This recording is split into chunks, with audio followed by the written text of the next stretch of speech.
Good afternoon, good evening, welcome back to the Suit-Up Geek Fix channel. This is the Suit-Up Geek Fix Roundup, Episode 8.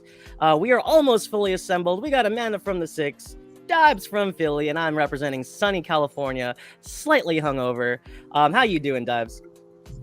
I'm good, man. Not hungover, which is always a benefit, but glad to be talking about movies I've never heard of, ever, and let's do it.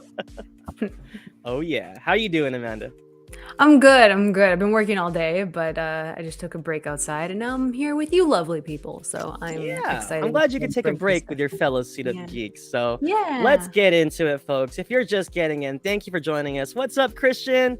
He says Thor, Love and Thunder Supremacy. I liked it.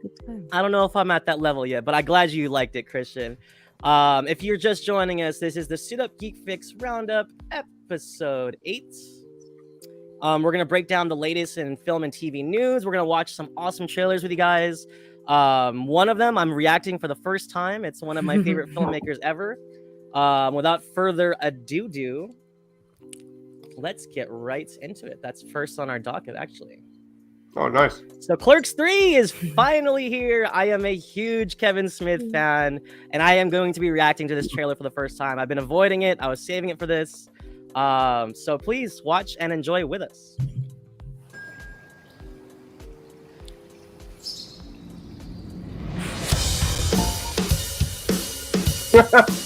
Yeah, we still got the moves, baby. That's how we did it in the 90s, son. Jesus.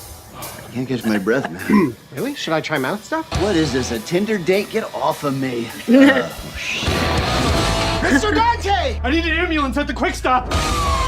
Saved my life, man. Wish I had a life worth saving. What are you talking about? Sit around and watch the same movies over and over. I always thought you could have made a cool movie. You're right. I'm living on borrowed time. No more watching movies. I'm gonna make a movie! What's the movie gonna be about? It's about him working here. Meta. Everything in the script is something either me or someone I know said. I'm not even supposed to be here today. Oh my Maybe God. Jay and Silent Bob could be characters. And Silent Bob are like C-3PO and R2-D2. They've been here since the first movie, which was the last time they were cool. But they've been with the franchise so long, they still give them cameos and put them on the lunchboxes. Snifty Booches! Please tell me why. They believe in you. You put in that stuff you used to say about the Death Star contractors. Get sued by Disney? No way. Movie.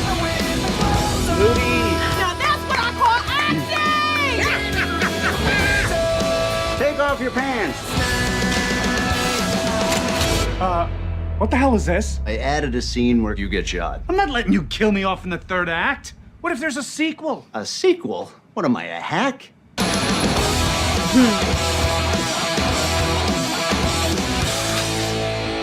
I think it needs more weed.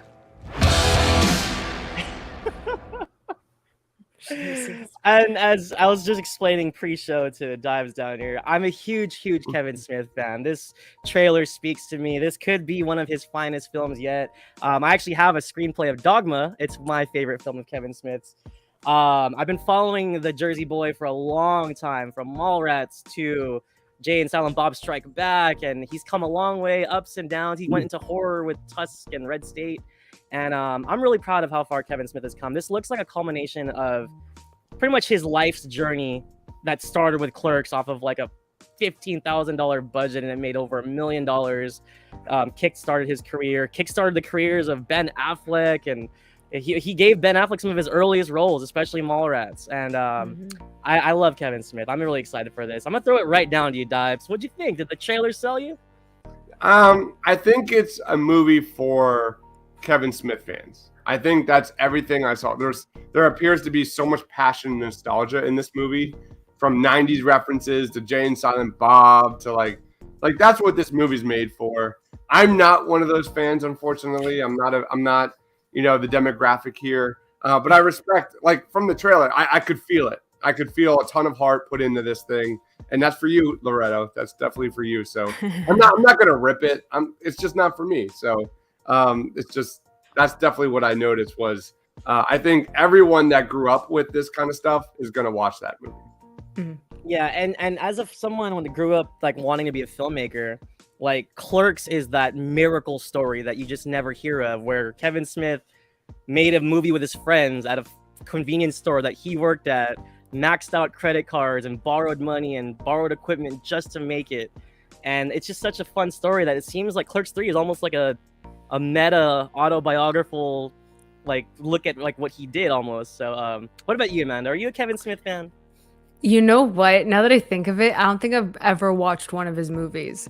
And I'm a Ben Affleck fan. I know. But I think it's because I couldn't find them anywhere, like on streaming and stuff like that.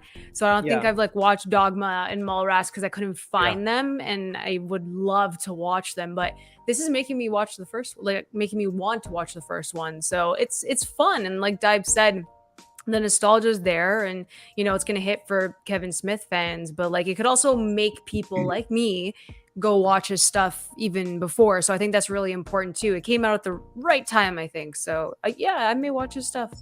You gotta watch Dogma. You gotta watch Dogma. I'm gonna watch it. That's actually that's my favorite film. And Jay and Silent Bob Strike Back, the first one's really good. A lot of good cameos. Will Ferrell is in it. Chris Rock. It's really fun. And I think for me too is like this feels like it fits in with the theme right now. Like, you know, we got Obi-Wan, and Obi-Wan brought back Ewan McGregor and Hayden Christensen. Like, this is kind of just keeping that nostalgia train chugging along like most of Hollywood is doing. But for him to do this for us, like, for example, for me and other Kevin Smith fans, I think this is a huge, like, big hug to us and thank you to us from Kevin Smith. And I'm so excited. I'm so geeked. But yeah. Thank you guys for sharing that with me. So no, Jay and Silent Bob are great. Dogma's great. What are some other Kevin Smith movies that I'm blanking on? Chasing Amy is one of his better ones too. That was part of the original trilogy. Jersey Girl. He also kind of disappointed. I love. Okay, so then I did watch one. Okay, I love Jersey Girl. Porno with Seth Rogen. Okay, I've watched two. Okay, there you go. I watched two. I feel bad now. I don't feel as bad, but yeah, I love Jersey Girl. That one's so fun. So next up on our docket here, guys, I gotta just say this before I even say what the news is. I didn't know Cameron Diaz retired. Okay, apparently Cameron Diaz unretired just this recently to join Jamie Foxx in a Netflix film called Back in Action. I didn't know she retired, but welcome back, girl. She's beautiful. She's awesome. What do you think about this, Amanda? Are you excited to see her back? Yes, I need a Charlie's Angels 3 with Drew Barrymore and Lucy Liu back because, oh my God, I love this news so much. And it was funny. I don't know if you guys saw on Twitter, but Jamie Foxx actually did a phone call with Cameron Diaz, and she put Tom Brady on the line because he also unretired. So there's like a whole conversation. I'm gonna send you guys the tweet because it was so funny, that thread. And then they were giving each other advice and everything. And Cameron Diaz was like, "What? Like this is Tom Brady on the line?" So it was a really great way to make the announcement. So yeah, I'm really excited about this. It's funny that they're kind of playing with the concept here. What do you think about this, Dives? Did you know she retired? No, absolutely no idea. I just Googled it. It seems like the director is the guy who did Horrible Bosses, which I love. And then the writer did Neighbors. So, I mean, even better. That's not bad. That's not that bad. I love Jamie Foxx. I go all the way back to In Living Color days. So, yeah, I'm all in. I'm all in with this one. Oh yeah, no, I'm excited. Jamie Foxx, when he does comedy, he's a really great comic, and I think sometimes people forget that because he won the Academy Award for Ray, and he's doing tracks with Kanye. But I think people forget he started as a stand-up comic. Last night we watched a movie I think is like very underrated. It's called Law Abiding Citizen. Have you guys ever watched that movie? With Gerard Butler. Yeah, like Jamie Foxx plays like the biggest lawyer prick you could ever imagine. It doesn't end well, but I think it's a very underrated movie. I enjoy it. Yeah, it's good.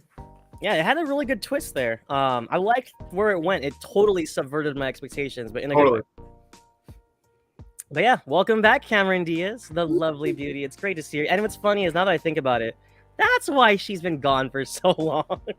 Apparently she retired. Yeah, the whole thing with that was that she just didn't see like it was a benefit to stay in Hollywood anymore. Because I guess she wasn't getting the roles or anything. And she's like, okay, peace out. I'm gonna do more important things. And then she found another job and everything. And she's like, hold up. I need to come back and do movies. So I think that was it what I read. Yeah, no, it's a welcome return to Hollywood. She's one of the funniest actresses of the 90s going even to like, the early 2000s. She's one of my favorite actresses. I'm really glad to see her back. What's your favorite one? Do you have a favorite? To be honest, I will go to bat for The Sweetest Thing. Not a lot of people talk about it. Yeah, not a lot of people talk about it, but it's a very like Bridesmaids-esque, raunchy like comedy that guys can like just as much as girls. It's a rom-com, but it's fun, and Thomas Jane's in it, and Christina Applegate, and her and Cameron Diaz play off each other really well. So I will say The Mask with Cameron Diaz. Mask is good too. I was 9 at that time, and that was like the first time I was like, that girl is sexy. smoking. She might have been one of my first like actress Crushes. for sure. Aw, I Like, love One of the that. first times you were like, "Oh, I'm feeling things." I didn't say that. But I did. I'm not going to say that, but I am going to say that. Yeah, that's exactly where I'm going. She is great, stunning in that movie. She is. Oh yeah. It's What true. about you, man? Do you have a favorite Cameron Diaz flick? The Holiday for sure, just because her character has the exact same name as me, and it's the only character ever that ever has the same name as me. So I just gravitated towards her. But I love The Holiday, and definitely Charlie's Angels, and then there's something about Mary's funny too. Yeah, She's it's really great. good in that. So those. I three gotta for sure. watch The Holiday. That's been on my watch list forever. You've Maybe I'll never watch this seen it? Christmas. I've never seen it.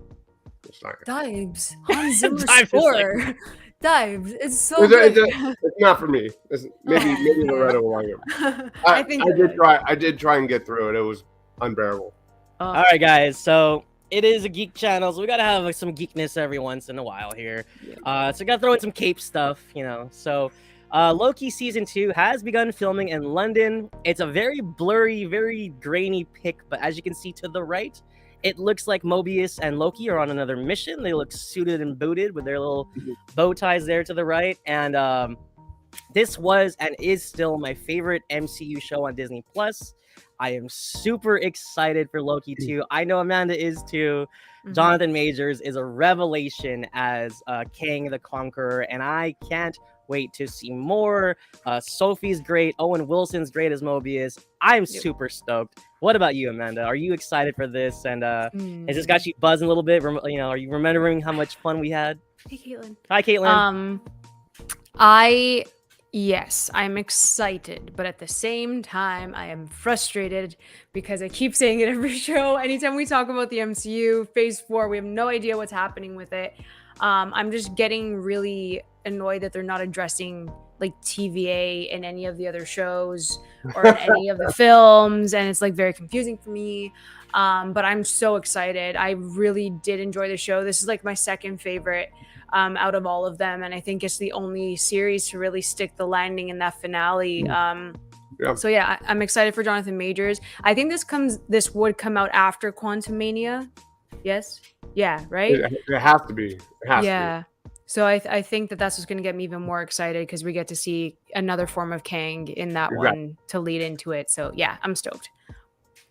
Oh yes. There's a lot of implications here for the rest of the MCU, and I think that casual moviegoers might not have even seen Loki, so they don't even know Kang is coming yet. But we're all in this. We watch every episode and every show, and we nerd out. But we know it's coming. Casual moviegoers are probably gonna get shocked when Ant-Man comes around. But how about you, Dives? You excited for the next season of Loki? I'm stoked, man. 3 things. One, it starts with Kang. I'm super excited to get more Kang in the MCU.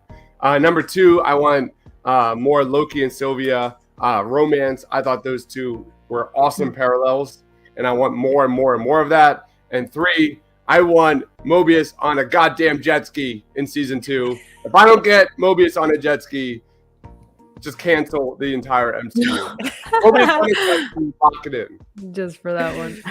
I gotta say, shouts out to Kate Herron and all of her crew that was writing this show, because look at Dives. He's so emotional about a jet ski, and I got emotional. That was one of the most riveting stories of Owen Wilson talking about how much he admires jet skis. Totally stole our hearts. So, Kate Herron, please, we need to get him on there for Mobius's sake. Caitlin here says Phase 4 is like Phase 1 again, introducing new characters, getting back to the basics. And I think that's fitting. A lot of casual moviegoers don't know who Moon Knight is, don't know who Miss Marvel is. They're learning about the Marvels. You know, they didn't. A lot of casual moviegoers probably don't know there's other Marvels than Brie Larson. You know, so Yeah. it's gonna be really good to get all these new characters in, and I think very, very sooner than later, we will see where this is going. I mean, we're like a week away from San Diego Comic-Con, and Kevin Feige said it's going to become clear. He's going to announce something big. He's going to show it off, and we will understand where we are creeping towards. Because Phase 4 has had a lot of films and shows, but we are finally kind of getting a little glimpse of where we're going to be. So it's got to be this week, right? It's got to be this week with the Miss Marvel finale, because Kevin Feige said just a few weeks ago that we're going to know the plans are going to be laid for where we're heading for Phase 5 and the big bad and all that kind of stuff. We didn't get spoiler warning. There's no Loki mentioned in the latest Thor film, and really no kind of seeds laid for where we're headed beyond a Thor film. So I think we're going to know this week. I think we have to know this week. If not, Dives will get pitchforks and go stand outside the studio. People travel to Kevin Feige's house on a jet ski. No, but yeah, I'm excited. I can't wait. Yes. All right. Next up, I am so hyped for this picture. Don't Worry, Darling, starring Florence Pugh, Harry Styles, Chris Pine, directed by Olivia Wilde. Let's check out this trailer. I've seen it already, but I just wanted to talk about this a little bit, and let's watch it together one more time. Please enjoy, everybody. I have it. Focus, right here. Let's have a little drink. Yeah, I will.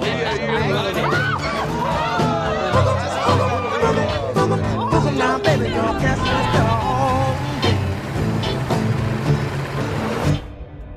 You and me. Always. You and me.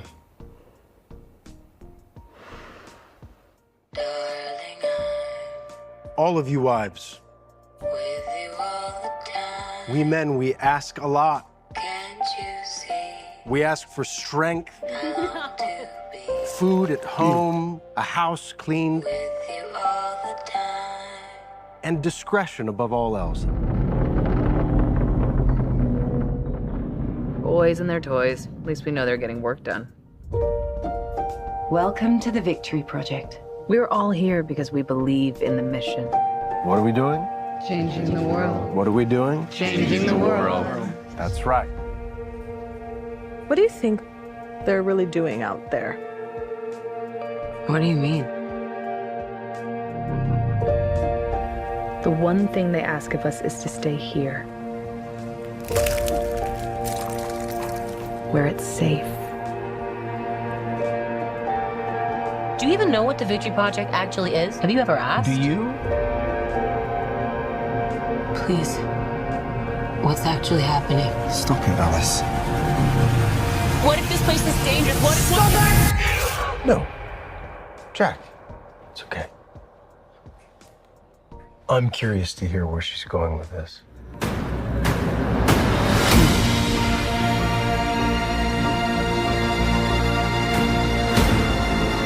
I need you to listen to me. They're lying about everything. We are not going backwards. We're pushing forward. Everyone is acting like I'm crazy. And I'm not crazy. Our life together. We could lose this. I don't trust him.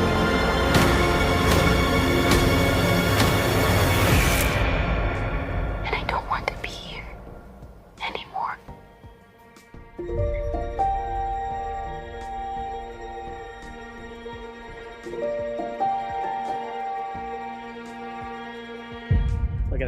cast. I feel like Olivia Wilde is going to deliver a cinema. I want to throw this down to Dives. I know you're probably like, what is this movie? But did the trailer intrigue you at all? That was awesome. That's the best trailer, Loretto, you have shown me in many, many months. Florence Pugh, I'm all in. Like almost like a Wayward Pines, Stepford Wives type of plot. Right? There's this creepiness factor here, right? Yeah, I don't know. Matt Dillon did a show called Wayward Pines that's really underrated. It was only one season, but if you never heard of it, go check it out. It's really fun. But kind of like this, like there's a conspiracy in play, and then it goes beyond that. But this looks really good. It looks really, really good. Great trailer. Is this Olivia Wilde's first movie? Like, what's that? Yeah, she did Booksmart, which was like a more of a comedy. Wow. Yeah, she's killing it. Wow, she's a really good director. Yeah, this they don't make movies like this anymore. I'm all in. Yes, we got one. I know you're excited about this, right, Amanda? What do you think so far? It's Pew Pew. Of course I'm excited. I can't wait to watch this. I'm really stoked because of the release date. I'm banking on a North American premiere maybe at TIFF. So hopefully that'll happen, and fingers crossed for me. I love Chris Pine. I think Kiki Lane's very underrated as an actress. I absolutely love Gemma Chan. Harry Styles is the one who has to sell me on this. And I'm just a little bit bitter towards Olivia Wilde with the whole situation with Jason Sudeikis.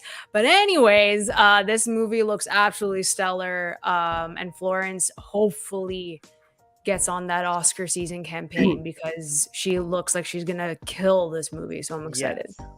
Yes, it looks like a tour de force, and Queen Florence deserves it. She's great in everything, and she's in. Even if it's like 10 minutes in Hawkeye, it's like she really owns the screen. I love her so much. She does. And she touching on Dives, you nailed it, man. There's like this eerie, like suspenseful build behind this, and I'm very curious if is it supernatural? Is it like a simulation of some sort? It almost seems like things aren't what they seem. It may not be real, or it's like what is reality? That's what it feels like, and I'm very excited for that concept. I love that story. Like, yeah, this looks terrific. When's it come out? September 23rd. Yeah, let's go. Right, we got one, Dive. I'm very relieved you didn't hate this. Florence Pugh has hit that stage where I'll watch anything she does. That's pretty much it. Yeah. Yes. Literally the same. And also I know you're probably not happy about her. I don't know about the drama about all that, but it's nice to see like new, fresh filmmakers, especially someone like Olivia Wilde. I never would have thought, but it looks like she's got a really keen eye, it seems. So. Yeah. Does Florence Pugh right there look like Scarlett Johansson, the young Scarlett Johansson by chance? A little bit, yeah. So this guy is all over the news right now, good or bad. But I will say this, Taika Waititi, I love and appreciate your work, sir. You've made fantastic films, great episodes of Mandalorian, and I like this guy. I'm excited to see his vision. His upcoming Star Wars film will start filming next year, 2023. Thor: Love and Thunder is a little hit and miss with critics and fans right now. Some love it, some hate it. I liked it for what it was. It's not as good as Ragnarok, but it's very much a Taika Waititi film. Me and Amanda were talking about this before the show. Yeah. And I'm excited. What about you, Dives? You're my other resident Star Wars fan. What do you think he's got something fresh to show us? I mean, he made me care for a frickin' rock. So there's that. There's no reason he can't make a droid be emotional. So yes, I'm very, very excited for. Wait, he has made a droid emotional. He's IG-11. You're right. I forgot about that. He's IG, the assassin robot. Well done, man. Well done. Yeah. No, I agree. I wasn't the biggest fan of Love and Thunder. It is what it is. That's for another pod. But I think his resume stands out for itself. I think he can direct action. I think he can direct drama and characters. He can develop amazing characters. It just circles back to what are we in? Are we doing a Skywalker saga? Are we doing something from the High Republic? Where is this film taking place? And that's really what this, news comes down to. I need to know that first, because personally, yeah. He went on record, Dive, saying that he wants nothing to do with Skywalkers. He wants something new, and he wants to show the world something new. So that is amazing news. I didn't know that. That's the biggest thing that we need as a Star Wars fan, because whether it's from the comics or the books or whatever, like there's so many characters to get into from Star Wars, and we've barely scratched the surface. So that gets me really excited. My negatives for Thor: Love and Thunder aside, I think this is still one to watch. Oh yeah, and I think it's so funny how people have turned on him, but people forget, like, Jojo Rabbit was my favorite film of 2020.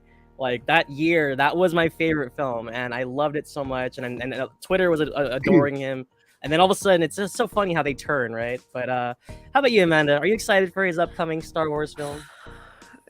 I don't know. I don't know. I think, you know what it is? I think I'm more nervous for the discourse that's going to be surrounding the film.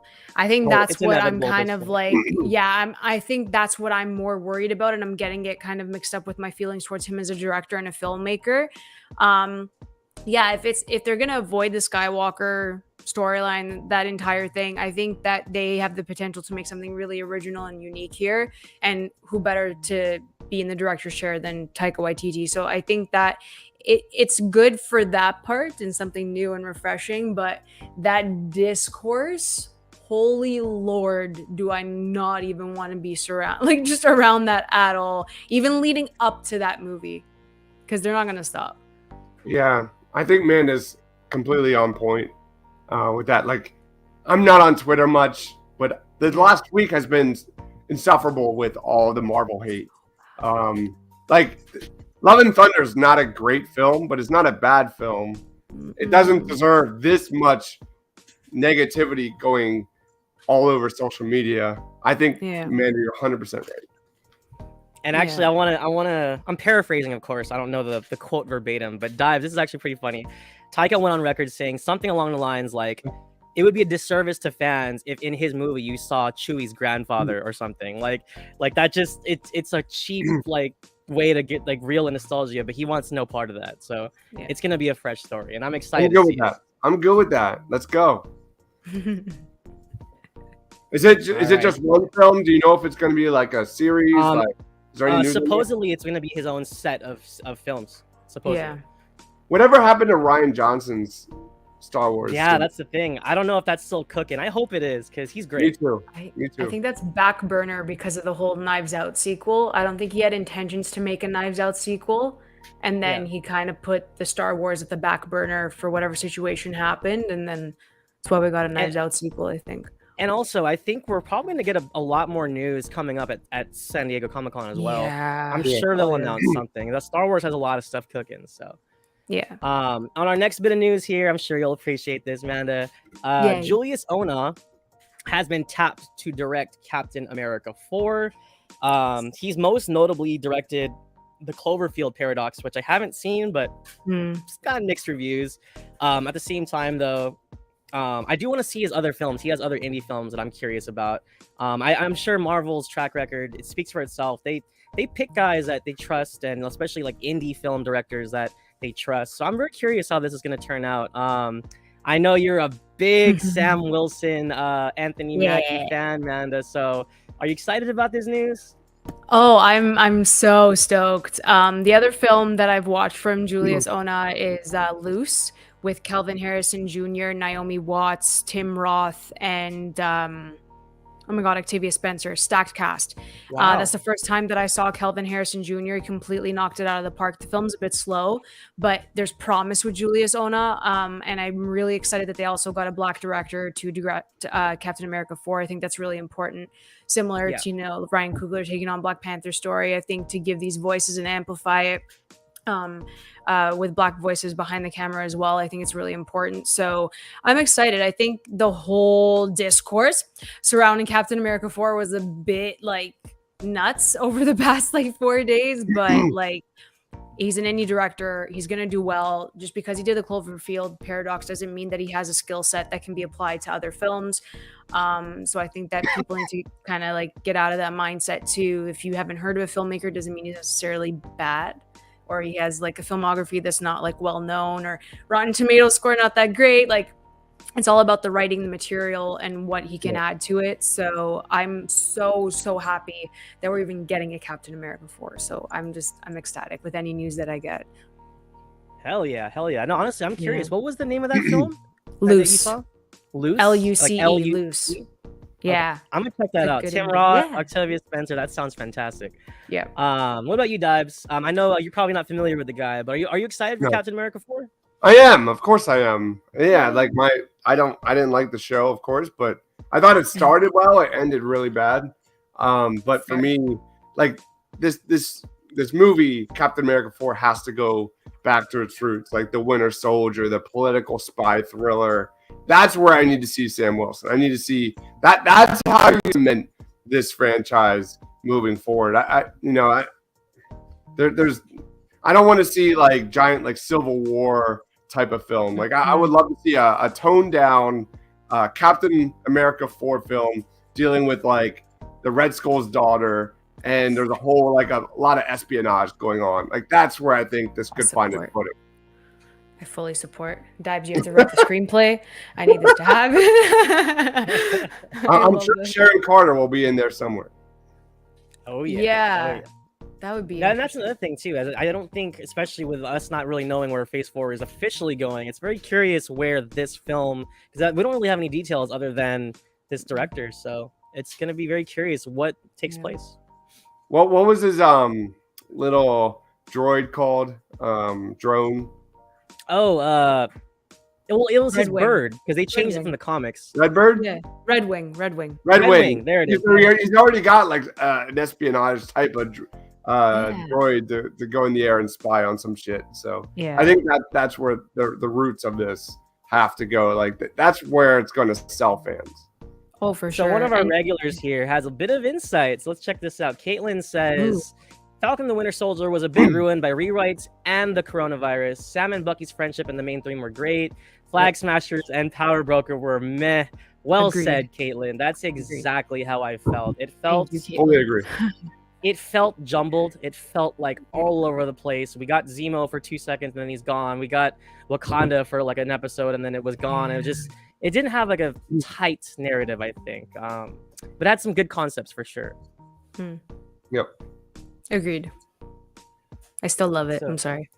We it. know this. All right. And then moving right along for our last segment of the night. It's going to be a hot topic, folks.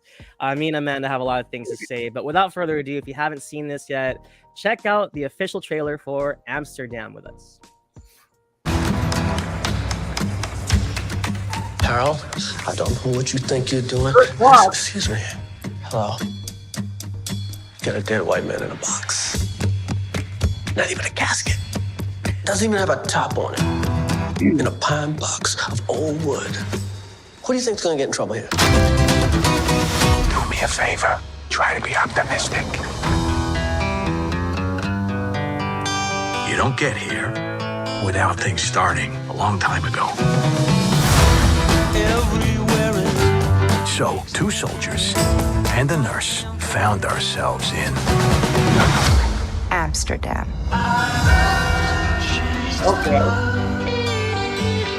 We formed a pact, and we swore to protect each other, no matter what. Tax the rich. We find ourselves in a situation where we're accused of killing someone, which is not true. You and Woodman fled the scene. The killer pointed at us. We didn't do anything. Why would you possibly think that was us? Well, there's not too many people that fit the description of a doctor looking for his eye on the ground with his black attorney. Columbia Law School. Life is funny. We need someone to help us to find the truth. My friend was killed because of something monstrous that he had seen. This is all turning out to be a lot larger than any of us You're gonna have to take my lead getting out of this. I had to stab a guy. I had to hit a lady with a brick one time. What? It's a long story, but with you two, it'll be a cakewalk. These are dangerous times. You be careful. I'm about to do something that could cost me my life. The cuckoo is in the nest, and the cuckoo's about to be trapped. Cuckoo?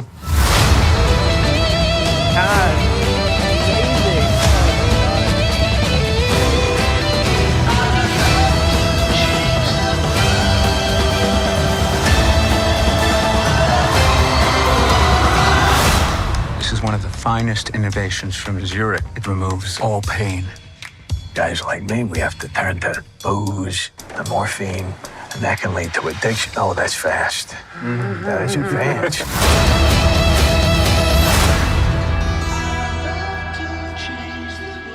Oh my. So really quick, I just want to preface this by saying Amsterdam is directed by David O. Russell, a very, very controversial figure in Hollywood. But he has made excellent films. Three Kings, Silver Linings Playbook, American Hustle, The Fighter. I think it was I Heart Huckabees was the one that I know him from with his infamous rant against Lily Tomlin, I believe. Don't like him as a person, but holy moly, the cast of this film is amazing. It looks really good, and I hate to say that because I don't want to support the director, but I'll throw this to Dibes. I know you don't know none of that drama that me and Amanda know. Just as a trailer, do you think this looks good? It does. It really, really does. Yeah. I can't deny that. I don't know anything about the drama behind that scene. But yeah, like Caitlin said, it starts with the cast. How do they afford the cast in this movie is beyond me. That's absolutely insane. From Robert De Niro. My guy Timothy Olyphant's in this movie too, which I love that guy Michael so much. Shannon. Yeah. I'm a justified truther, so that's one of my favorite shows of all time. But it looks really good. Like, we went from the last trailer to this trailer. Like, they don't make movies like this anymore. This looks really intriguing. So I'll give it to, I didn't even know The Fighter was David O. Russell either, and that's one of my favorite movies. I love The Fighter. It's such a good movie. So good. And Margot Robbie, Christian Bale. I don't know about what's his name? John David Washington? Yeah. That's Denzel's son. Yeah, so I didn't see, what was that other movie by Tenet? Nolan? Yes. I never saw Tenet, so I don't know. I liked it. Did you watch Black Klansman by chance, Dibes? Yeah, that's a terrific film. Yeah, that's him as well. He's really good. I get that. Yeah, like, how do you say no to that trailer? I thought it looked terrific, but drama aside, just from this trailer, it has me bought in. Yeah, and knowing his track record, the Academy is going to be all over this. It's probably going to get like 12 Academy Award nominations. That's just how he rolls. For whatever reason, people in the Academy and Hollywood love this guy. But Amanda, spill the tea. I know you got thoughts. Go ahead, Amanda. So first of all, the mistake with this movie is that they are promoting it with the poster of all the names of the stars in this movie, and they did not put the director's name at the bottom of the poster because they know about the drama with David O. Russell. And it's kind of funny that they did that. It's kind of sad that they did that, but obviously it has come out that he has been verbally abusive towards his actors. I know Christian Bale had to stand up for Amy Adams. Lo mentioned everything with Lily Tomlin, and there's been some other instances on his other films, even where Jennifer Lawrence had to kind of fight back as well and stand her ground. So it's very interesting how he acts behind the scenes, and yet he has another movie with a stacked cast. Like, these are notable people in this cast. So for me, you put De Niro, you put John David Washington, you put Margot Robbie, like, my ass is going to be there, unfortunately. I don't want to support David O. Russell, but this is definitely like Oscar season written all over it. I absolutely dislike American Hustle. I do not think it deserved all of those award nominations. And that's the thing, that movie had a large cast. He didn't know how to balance screen time. It didn't really make any sense to me sometimes, and it wasn't that great. So this is an even larger cast. So I don't know how that's going to work out. Hopefully, because the storyline looks better than what American Hustle was, it'll be good. But I'm really I'm iffy about this going in. But Robert De Niro, I got to get you out of there, champ. Like, got to stop doing movies with DOR. Got to get you out of there. I can't do it anymore. And knowing that De Niro was in Silver Linings Playbook as well, and Christian Bale has literally been in several films of David O. Russell, which is interesting because Christian Bale himself has gotten into it with David O. Russell. I think there's something about the respect of the work of the artist that is obviously still attracting young talent. I mean, Anya Taylor-Joy is in this. Yeah. It's really interesting. And Dibes, I mean, I don't think you'll care enough to watch it, but there's a really horrific video of Lily Tomlin on set, and you can hear the awful things he's saying to her. Dustin Hoffman's in the scene, and he's just awkwardly standing there while this poor actress is getting cursed at. So I think he's got some issues, but it's clear he has a talent for creating film. So yeah, if it's like disrespectful type of shit, I'll probably be out. If it's like that bad, I'm probably out on this film. That's as simple as that. Okay, that's fair. Well, maybe you'll catch it streaming. Don't pay for the box office, maybe. No.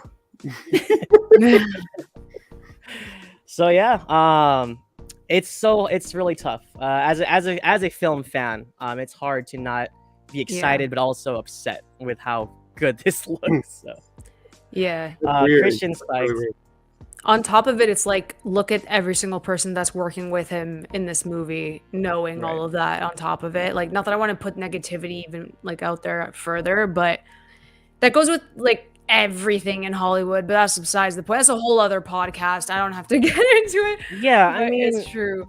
And that's also true. I mean, looking at Woody Allen, and the crazy casts he gets with every single film he does. Yeah. Roman Polanski even, and he's hiding somewhere in Europe, but people still want to work with him. Yeah. It's very interesting. It's true.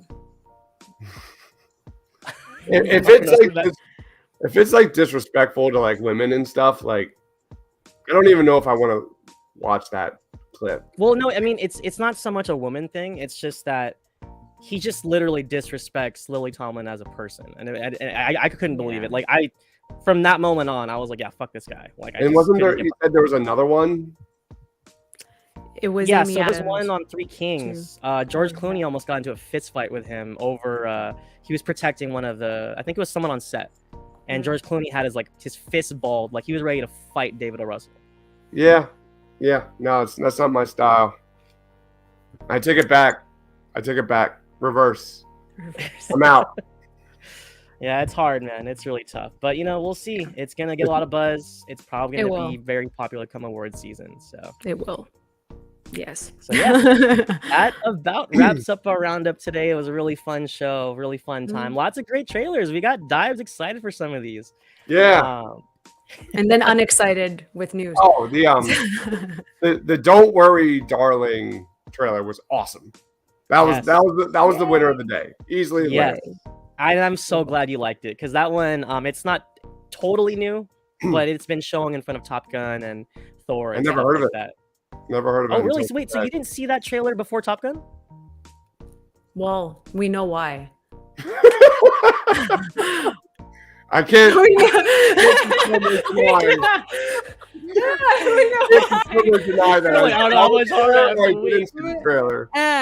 know why. I did see the trailer. Did you just wink with both eyes? So yeah, that about wraps up our news show. Thank you everyone that joined us. Anyone that's here, anyone that just joined us, go rewind it, check it out. It was a great fun show. Coming up, we have the finale for Miss Marvel. That's on Wednesday. Hopefully we all get together for that before I take off for Hawaii. Nice. Yeah. Okay. And we have to talk before you go to Hawaii. I'll give you some tips. Oh yeah. No, we gotta have a good talk before I go. I'm also still currently working for the Cinema Spot. I got some stuff working. I'm doing the first 4 episodes of Only Murders in the Building. I was supposed to do it every week, but I figured, you know what? I'll do it in chunks just because of the format of the show and like the way that it's paced. It's almost doesn't make sense to do one for each one. So I'm gonna group it in sections. So I'll be doing 1 through 4 once it releases Tuesday. I think it releases Tuesday, and then I will do one for the Miss Marvel finale. And yeah, check us out at thecinemespot.com, at thecinemespot on Twitter, and I think that's about it for us. Yeah. Anything else going on, Amanda Dibes, on our front? I am trying to put together a music draft, like a mini draft, where we're gonna have 5 rounds of creating our own bands and type of thing, where you vote for your favorite 5-man band. So that's in the works, probably sometime mid to late July. Oh my God, I feel like such a jerk. Ryan has a new show. Guys, check it out. We actually just dropped it. It's on our channel. You can find it down below. The House of Cinema is now open. Yeah. I'm super excited for Ryan. He's gonna premiere he just premiered that show on our channel. You can find it down below. First episode was Thor: Love and Thunder. So check out his chat with Alex from Cinemania World. Yeah. Shouts out Cinemania World. Lots of great folks over there. Yeah, and Caitlin missed us last week. She's excited to talk about Miss Marvel. Sorry, Caitlin. She was looking for us last Wednesday, but we will talk about the finale, Caitlin. But yeah, I guess that about wraps it up for Dibes from Philly, Man in the Six. I'm Loretto. Please like and subscribe down below. Follow us on Twitter at the Suit-Up Geeks. And again, thank you guys for watching. We'll catch you next time. Bye.